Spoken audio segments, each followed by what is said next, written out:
E o Corinthians ainda não pagou a multa rescisória de Hugo. O vídeo de hoje do canal do Nicola te conta se existe alguma chance de o negócio cair. Bora atualizar também sobre Hulk. Você sabia que o Palmeiras tinha tudo acertado com o Hulk quando ele volta da China? Vou te explicar por que esse negócio acabou não dando certo para a alegria do torcedor do Galo.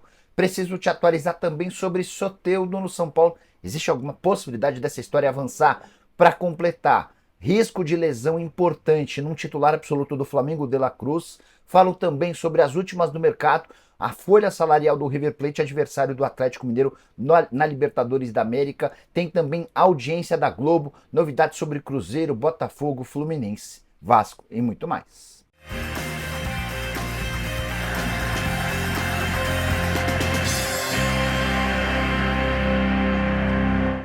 Fala aí pessoal, sou Jorge Nicola, bem-vindos a mais um vídeo do canal, sempre bom ter vocês por aqui. Antes de mais nada, só pedir para deixar like, se inscrever no canal, super importante para que o nosso canal continue crescendo. Bora contar também que todo esse conteúdo é um oferecimento de Aposta Ganha, uma das mais antigas parceiras do canal do Nicola, e eu separei uma múltipla bem legal para os jogos da Champions League nessa terça-feira, múltipla com 7 jogos diferentes. Estou imaginando as vitórias do Mônaco, do Milan, do Real Madrid, do PSG, do Aston Villa, do Girona. Em relação ao Arsenal, eu preciso que o Arsenal vença o primeiro tempo e termine a partida com vitória. Se esses 7 resultados, só apostei nos favoritos, acabarem se confirmando, vou pegar uma odd de R$10,39. Estou colocando R$50 para voltar em R$519. A minha sugestão é: dá uma estudada nesses jogos. Se você não gostar de alguma dessas partidas, tira, mas essa múltipla parece bem interessante para Champions na tarde dessa terça-feira. Só mais uma sugestão: estou indo nas vitórias do Fluminense nessa terça-feira contra o Atlético Paranaense e do Vasco na quarta contra o Cuiabá pelo Campeonato Brasileiro, também com odd interessante. Para participar na aposta ganha, link no comentário fixo, clica, faz seu cadastro e vem se divertir com responsabilidade. Proibido para menores de 18 anos, ninguém vai gastar um dinheiro que não tem. A ideia não é ficar rico e sim se divertir às custas do futebol. Combinado? Bora começar o vídeo com aquele tradicional giro de notícias. Você sabia que desde que o Campeonato Brasileiro passou a ser disputado por pontos corridos, somente em 4 ocasiões o campeão brasileiro não era o líder da 30ª rodada, número que beneficia o Botafogo, que é o atual líder. Mas em 2008, 2009, 2010 e em 2020 houve uma reversão nas rodadas finais. É o que o torcedor do Palmeiras espera, diferença de 1 ponto entre o Botafogo e o Verdão. Bora contar também que Thiago Silva não enfrenta o Atlético Paranaense nessa terça-feira no Maracanã, expectativa de estádio cheio. O atleta ainda se recupera de uma lesão no calcanhar esquerdo. Bora contar também que o Fortaleza terá problemas para o jogo super importante de sábado contra o Palmeiras, confronto do vice-líder contra o terceiro colocado. Tudo porque o Tinga e o Marinho foram expulsos, o Bruno Pacheco tomou o terceiro cartão amarelo, são desfalques sérios pro Lion. Para completar o giro de notícias, contar que o Botafogo arrecadou pouco mais de R$1 milhão líquidos de bilheteria na partida contra o Criciúma na última sexta-feira, quando o Maracanã esteve completamente lotado, maior bilheteria e maior receita do Botafogo na atual temporada. O resultado aqui acabou não sendo bom, empate em 1-1. As duas últimas do giro de notícias, primeiro sobre o Santos, que faz jogo super importante contra o Ceará nessa terça-feira na Vila Belmiro, confronto do primeiro contra o quinto colocado. Em caso de vitória, o Santos dá um belo passo rumo à classificação. A classificação não, ao acesso para a Série A.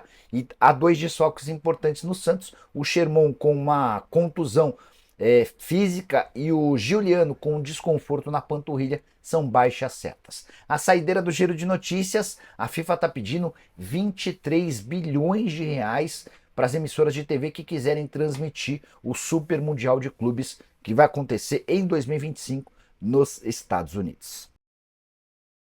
Bora continuar falando sobre TV. Quero te contar que a audiência da Globo para Corinthians versus Flamengo 0-0 no último domingo, resultado que classificou o Flamengo para a final da Copa do Brasil, foi dos mais positivos para a emissora, com direito à comemoração. É que a Globo conseguiu em São Paulo sua segunda maior audiência com futebol no ano e teve no Rio de Janeiro seu primeiro lugar no ranking de audiências relacionadas a esporte na temporada. Globo registrou em São Paulo 27 pontos de média, 44% das televisões ligadas estavam assistindo a Globo para Corinthians e Flamengo. Só em 2024, só um jogo teve mais audiência, aquele Brasil e Estados Unidos, um amistoso às vésperas da Copa América. Confesso que até me surpreendi com um resultado tão bom de Brasil versus Estados Unidos. Importante lembrar também que cada ponto no Ibope em São Paulo equivale a 77 mil domicílios ou 206 mil pessoas. No Rio de Janeiro, a maior audiência da Globo, média de 32 pontos com 50% das televisões ligadas. Esse jogo também registrou o maior público e a maior renda do Corinthians na atual temporada. Foram 46.246 torcedores por uma arrecadação bruta superior a 3 milhões de reais. Bora falar agora sobre Hulk, o grande erro de Abel Ferreira como técnico do Palmeiras. O Abel tem participação quase perfeita nos tempos de Verdão, é o cara que mais ganhou títulos, é o técnico há mais tempo entre os times grandes do futebol brasileiro, é alguém com enorme cartaz entre torcedores, membros da comissão técnica e dirigentes do Palmeiras. Mas tem um ponto em que ele errou feio, foi no fim da temporada de 2020. A pedido do Hulk, o João Paulo Sampaio, gerente das categorias de base, fez todo o encaminhamento para que o Hulk, voltando da China, virasse reforço do Palmeiras. O Hulk é torcedor declarado do Verdão, assim como seus dois filhos mais velhos. Na oportunidade, inclusive, o Hulk visitou a academia de futebol, esteve num jogo do Palmeiras, recebeu camisas e a coisa ficou bastante avançada. Até que faltava apenas a aprovação do Abel Ferreira para que o Hulk fosse contratado. Posso assegurar para vocês que o negócio acabou melando na última hora, porque o Abel se preocupou com a possibilidade de o Hulk mexer com o vestiário alviverde, quebrar todo aquele clima e a relação que ele tem de proximidade com os jogadores. Diante desse cenário, o Palmeiras desistiu da contratação do Hulk, que ficou livre para fechar com o Atlético Mineiro, e a passagem pelo Galo é das mais positivas. São 7 títulos com o time, além de 8 prêmios individuais. O cara fez 215 partidas com 114 gols e mais 42 assistências, vários desses gols extremamente decisivos, como o do empate contra o Vasco no último final de semana, que colocou o Galo na final da Copa do Brasil. A pergunta que eu quero deixar para você é: imagina o estrago que Abel Ferreira e Palmeiras fariam nesses últimos anos se Hulk fosse contratado na virada de 2020 para 2021. Já uso o espaço para comentário para dizer se você acha que o Abel acertou, errou, como é que seria o Hulk no Palmeiras. Combinado? Bora falar agora sobre o River Plate, adversário do Atlético Mineiro. O River é o grande candidato a estragar a festa dos brasileiros na Libertadores da América. Só para lembrar, Atlético Mineiro e River Plate se enfrentam numa semifinal, Botafogo e Peñarol se enfrentam na outra. O River, além de tudo, ainda joga, caso passe a final, a grande decisão no Monumental de Núñez. A Conmebol já havia escolhido o estádio do River Plate como palco da partida única de decisão da Libertadores em 2024. E a informação que eu quero contar para vocês é que o River tem hoje a maior folha salarial entre clubes que não estão no Brasil, na América do Sul. O River desembolsa algo na casa dos 15 milhões de reais por mês. Se a gente trouxesse o River para a realidade do futebol brasileiro, ele teria a 10ª maior folha do país, só atrás de Flamengo com 35 milhões de reais, de Palmeiras, Botafogo e Corinthians empatados em segundo com 26 milhões de reais, atrás do São Paulo e do Internacional empatados em quinto com 19 milhões de reais, aí depois vem o Atlético Mineiro com 18 milhões, Cruzeiro e Vasco com 17 milhões e o Grêmio com 16 milhões de reais. É aí que figura o River Plate, investimento de 15 milhões de reais por mês. O maior salário do elenco é do Lanzini, recentemente contratado, 1.200.000 mês. Ele e Edson Cavani são os jogadores mais bem pagos do futebol argentino. Você sabe, o Cavani joga no Boca Juniors. Boca, que tem uma folha 1 milhão de reais mais barata do que a do River Plate. São os dois gigantes do futebol na Argentina. Pergunta que eu quero deixar para você é: o que vai dar entre Atlético e River Plate? Já uso espaço para comentário para deixar sua opinião. Acho que o Atlético vence num jogo com pouquíssimos gols. 1-0 para o Galo, ou, no pior dos cenários, 0-0. Já deixa registrado no comentário a sua opinião. Combinado? Preciso falar agora sobre De La Cruz. Jornalista Renato Maurício Prato, que já trabalhou por muito tempo no Sport TV, no Jornal Globo, e hoje é comentarista do UOL, afirma que Nicolás De La Cruz tem um problema crônico no joelho. e ele só não será operado por agora, porque o Flamengo pretende contar com o meio atacante uruguaio até o fim da temporada, quando deve ocorrer essa intervenção cirúrgica. Também de acordo com o Renato Maurício Prado, o Flamengo não vai revelar em hipótese alguma essa questão, até porque saberia que seria alvo de muitas críticas. Não consegui a confirmação no Flamengo a respeito dessa lesão, estou atrás de mais informações. O que dá para deixar bem claro é que desde o fim da Copa América, De La Cruz tem problemas físicos importantes. Você quer ver?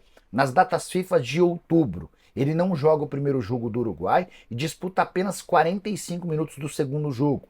Partida seguinte do Flamengo é contra o Fluminense e o De La Cruz nem sequer é relacionado. Para a partida contra o Corinthians, decisão do último domingo, ele esteve em campo por apenas 54 minutos. Então tá muito claro que alguma coisa tá pegando.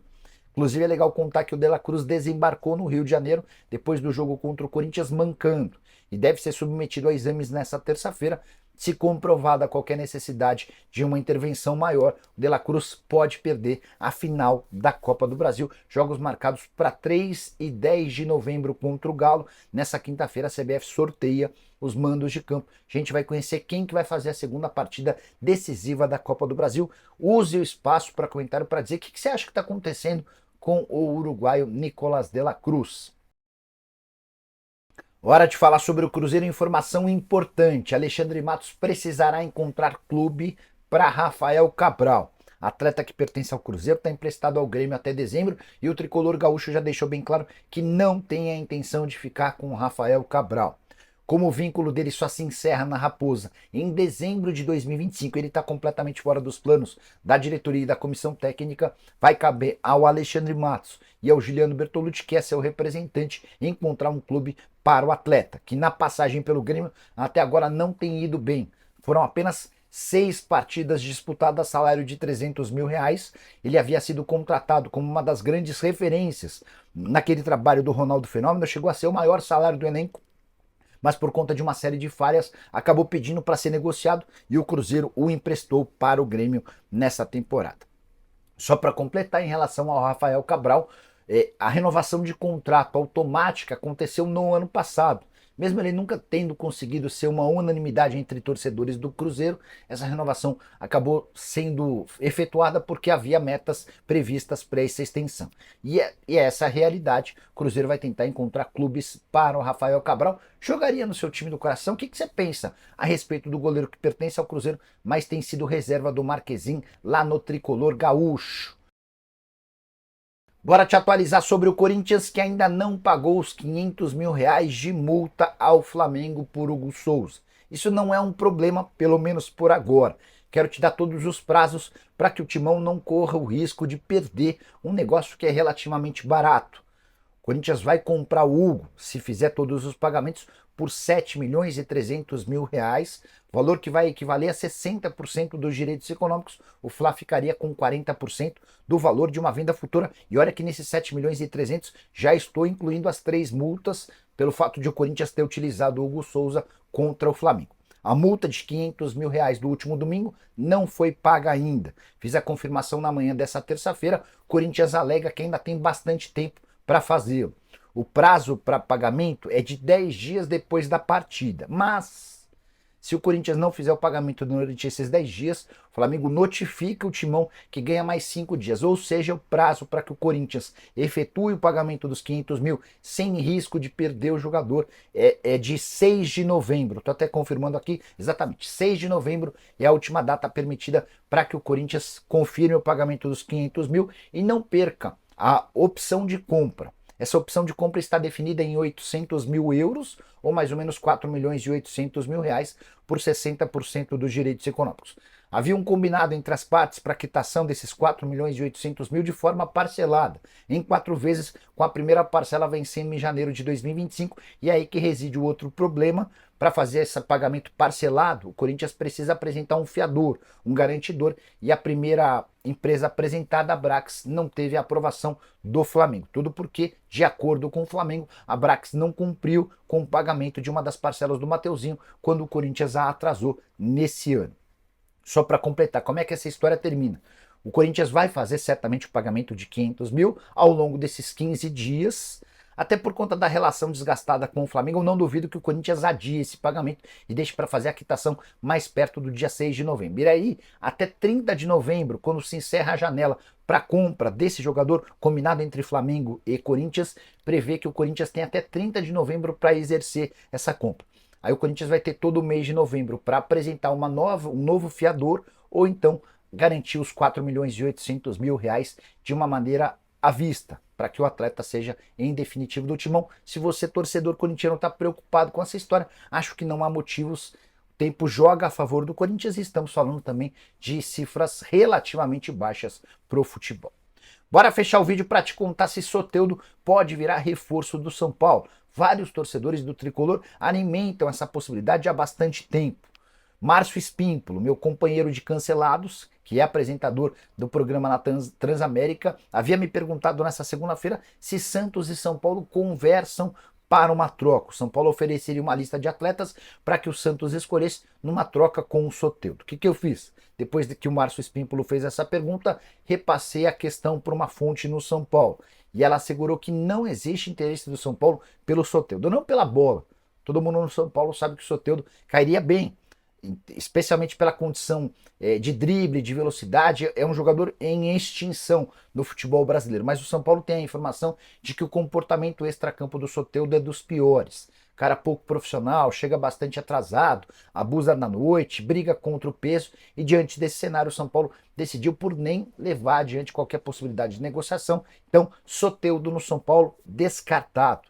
Tricolor que já havia dito não para as especulações envolvendo o lateral esquerdo Enzo Dias, do River Plate, e também para Pablo Solari, jogador que pertence ao River Plate. Ambos haviam sido especulados no São Paulo. O Tricolor assegura que não há negociações. Só para completar, ainda sobre o São Paulo, Tricolor que terá pouco dinheiro para gastar no próximo ano e tem assistido a Diego Costa jogar bem lá no futebol russo. O ex-atleta, o ex-zagueiro do São Paulo, formado em Cotia, foi vendido recentemente para o Krasnodar. 3 meses no clube, ele completou nessa segunda-feira, titular absoluto por lá. E no último mês, inclusive, o Krasnodar nem sofreu gols. O time tem passado em branco no sistema defensivo, também por conta do Diego Costa. Você gostava do Diego? O que você pensa sobre Soteldo, do Pablo Solari e reforços para o São Paulo para o próximo ano? Já usa o espaço para comentário para deixar opinião. Não esquece de deixar like, de se inscrever no canal. A gente volta mais tarde assim que surgir notícia. Tchau!